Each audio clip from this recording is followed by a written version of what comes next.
हरियाणा के यमुनानगर पहुंचे केंद्रीय रेल और जल संसाधन राज्य मंत्री वी सोमन्ना का कहना है कि पीएम मोदी का विजन बातें कम काम ज्यादा।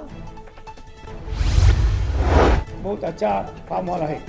बाद में मोदी जी रेलवे डिपार्टमेंट में specially in Haryana even Yamunanagar का बहुत हमें मोदी जी आपका फाउंडेशन डाल को आपका यमुनानगर का अमृत भारत स्टेशन में 20 करोड़ का भी फाउंडेशन डाल को काम चालू है। बाद में कितने फैसिलिटी सारा आपको मालूम है। मैं एक ही निवेदन है। मंत्री ने कहा यमुनानगर के रेलवे स्टेशन को बेस्ट बनाया जाएगा। नदियों के किनारे जो लोग बसे हैं उनका जीवन कैसे बचाना है ये देखना महत्वपूर्ण है। ये इधर डबल इंजन गवर्नमेंट है, कुछ भी नहीं, फर्स्ट क्लास होता है, मजे है, बहुत खुश है। मोदी जी नॉट ओनली भारत देश में, इडीी विश्व में मोदी जी का काम देख रहे हैं। इसलिए काम डेवलपमेंट कैसा करने का स्टेशन की बात करें, स्टेशन भी यमुना का भी 20 करोड़ खर्चा हो रहा है। बाद में क्या तो भी रहे तो बहुत बेहतर है। आपका अंडरपास का प्राप्त। इंडोनेशिया में 3 दिवसीय अंतर्राष्ट्रीय गीता महोत्सव का आगाज। गीता मनीषी स्वामी ज्ञानंद महाराज बोले, दुनिया के कल्याण के लिए भगवत गीता जरूरी। Sri Lanka and this is our 6th international Gita festival being held in Bali, Indonesia. Bhagavad Gita is a religious book but not only.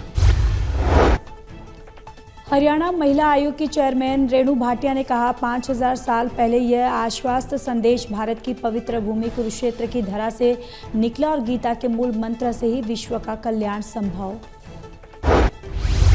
हम हिंदुस्तानियों के लिए एक बहुत सौभाग्य की बात है कि हमारे को गीता जैसी देन हमारे देश को मिली।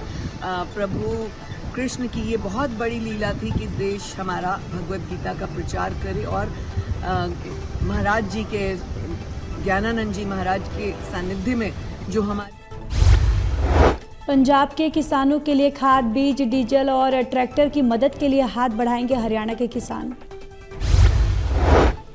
भारतीय किसान यूनियन के प्रदेश अध्यक्ष रतन मान ने दी जानकारी। प्रदेश अध्यक्ष रतन मान ने कहा, अब उन्हें संभालने का समय। पंजाब में पानी कम हो रहा है, खेतों में भी पानी कम हुआ। आपदा से बहुत ज़्यादा नुकसान हुआ। पंजाब में नहीं भी, हिमाचल में भी और उत्तराखंड में भी हुआ।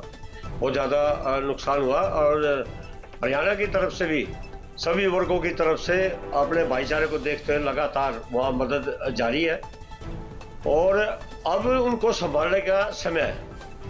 अब वह पानी भी कम हो रहा है, नदियाँ भी कम हो रही है, खेतों में भी पानी कम है।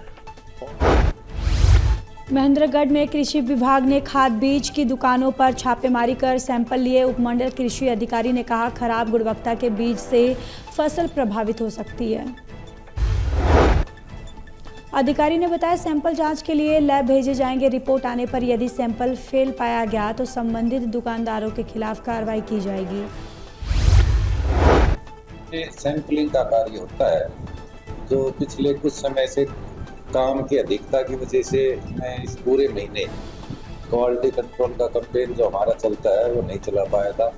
मेरे टारगेट जो थे इसमें जो अभी तक पेंडिंग चल रहे थे पिछले महीने से। सिरसा में हरियाणा रोडवेज की बस और ट्रैक्टर ट्रॉली में भिड़ंत। सड़क हादसे में दर्जन भर लोग घायल। 2 महिलाओं की मौके पर मौत। घायलों को सिरसा अस्पताल में किया गया भर्ती। करनाल में शराबी ने की हैवानियत। 11 साल की बच्ची का कान काटा, किया पूरी तरह से अलग। बच्चों की आपस में हुई थी कहासुनी। पश्चिमी यमुना नहर से बरामद हुआ लापता महिला का शव। पुलिस ने शव को पोस्टमार्टम के लिए भेजा। पुलिस ने आगामी कार्रवाई शुरू की। सूचना प्राप्त हुई हमारे को कि लेडीज मिसिंग है। हमने उसी टाइम रात इसकी मिसिंग की FIR दर्ज कर दी थी और मिसिंग के बाद रात इसकी लोकेशन आई थी। रात और की हम सर्च करें वगैरह उस टाइम कुछ मिला नहीं। अब सुबह लेडीज की डेड बॉडी मिली है, अभी पोस्टमार्टम। जिंद के जुलाना में मकान में अज्ञात कारणों से लगी आग। आग को बुझाते समय छत गिर गई और युवक उसके नीचे दब गया। जलने और नीचे दबने से युवक की मौत हो गई। घटना के दौरान भैंस भी आग में झुलसने से मर गई।